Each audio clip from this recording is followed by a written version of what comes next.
नमस्कार दोस्तों, कैसे हैं आप सभी। 97th एपिसोड में आपका स्वागत है।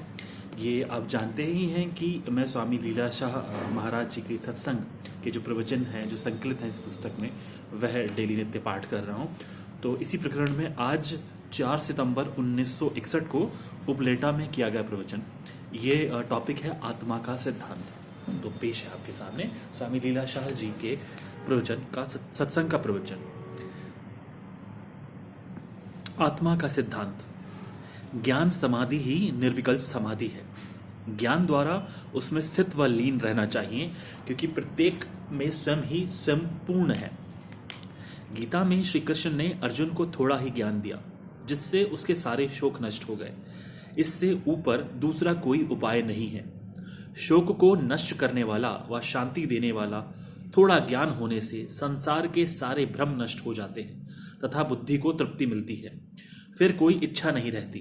जैसे घोर अंधकार में रोशनी की एक किरण आती है तो अंधकार अपने आप दूर हो जाता है।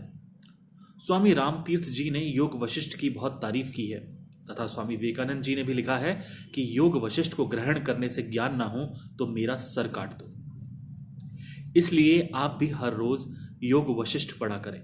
योग वशिष्ठ बेहद उच्च कोटि का ग्रंथ है, जिसके द्वारा बहुत आसानी से ज्ञान प्राप्त किया जा सकता है तथा गहरे अर्थ को जाना जा सकता है। पूर्ण सारांश की जानकारी प्राप्त होती है व अखंड शांति मिलती है। उसमें अनमोल हीरे व जवाहरात की भांति वचन लिखे हुए हैं। अतः यह योग वशिष्ठ पुस्तक यदि सिंधी में नहीं मिले तो हिंदी में गोरखपुर वालों से मंगवा कर पढ़ सकते हो। हिंदी भाषा बहुत आवश्यक है, इसलिए जल्दी ही हिंदी सीख लो। हर रोज थोड़ा अभ्यास करने से जल्दी ही सीख जाओगे। वह बहुत आसान है। निष्कामता से सारे कार्य करने पर हृदय शुद्ध होता है। उसके बाद ज्ञान प्राप्त होता है। चाहे सारे काम धंधे करते रहो व सेवा भी करते रहो, परंतु स्वप्न की भांति जानकर।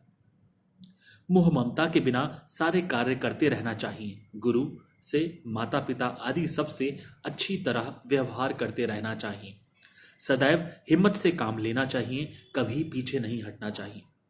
आगे ही आगे बढ़ते रहना चाहिए, तब अवश्य मंजिल प्राप्त होगी।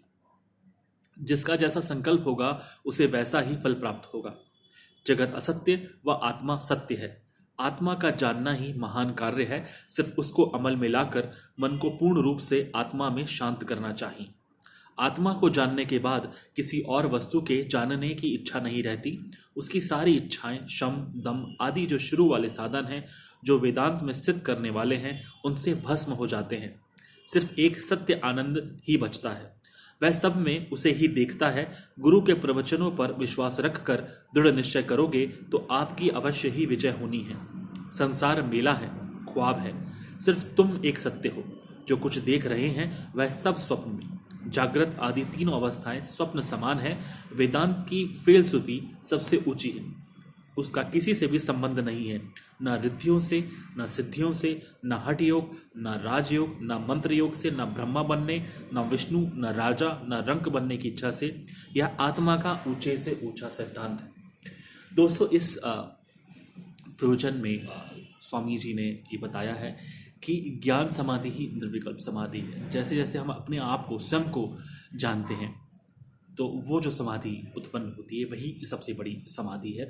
यानी कि उनका कहने का तात्पर्य यह है कि विष्णु किससे विष्णु है, शिव, ब्रह्मा जिससे ब्रह्मा है, वह उनका आत्म तत्व है।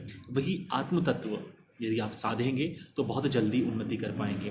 दूसरा, उन्होंने यहाँ पे दृष्टांत भी दिया है कि विवेकानंद जी ने कहा है कि यदि योग वशिष्ठ को पढ़ने से ज्ञान की प्राप्ति ना हो तो आप मेरा सर काट दीजिए। इतने बड़े उच्च कोटि के संत यदि ऐसी एक पुस्तक के बारे में कहते हैं तो हमें अवश्य श्री योग वशिष्ठ महारामायण का पाठ करना चाहिए। यदि आपको किसी पब्लिशर के बारे में जानकारी ना हो तो गीता प्रेस गोरखपुर में भी यह उपलब्ध है, जो कि आप ले सकते हैं। क्योंकि ये 1961 का सत्संग है सिंधी भाइयों के लिए, तो यहाँ पर स्वामी जी ने हिंदी भाषा की महत्ता के बारे में भी बताया है कि आप लोग हिंदी भाषा सीखेंगे तो लोक भाषा यानी कि आम भाषा में और लोगों के साथ जल्दी से जल्दी व्यवहार कर पाएंगे और आसानी रहेगी। सिंधी भाषा का जो उच्चारण होता है थोड़ा अलग होता है, इसलिए हिंदी भाषा पर उन्होंने जोर दिया। और उसके बाद उन्होंने यह भी बताया कि संसार जो है वो ख्वाब और स्वप्न है। तो जो तीन अवस्थाएं होती है, जागृत, स्वप्न और सुषुप्ति, उनमें भी जो रम रहा है वो आत्म तत्व है। आप उसको समझिए। ठीक है ना। और उसके बाद फिर ये समझाते हैं कि जो वेदांत की फिलॉसफी है वो किसी से भी संबंध नहीं है, मतलब वो आपको नीचे की अवस्थाओं में या सिद्धि साधनाओं में नहीं लगाती है, ना ही वो कहती है कि आप हठ योग कीजिए, राजयोग कीजिए। वो ये कहती है कि आप जहाँ जिस भी परिस्थिति में हैं, आप यदि घृण से घृणित कार्य में भी हैं, तब भी आप में अच्छा बनने की एक संभावना है। आप अपना भला स्वयं कर सकते हैं।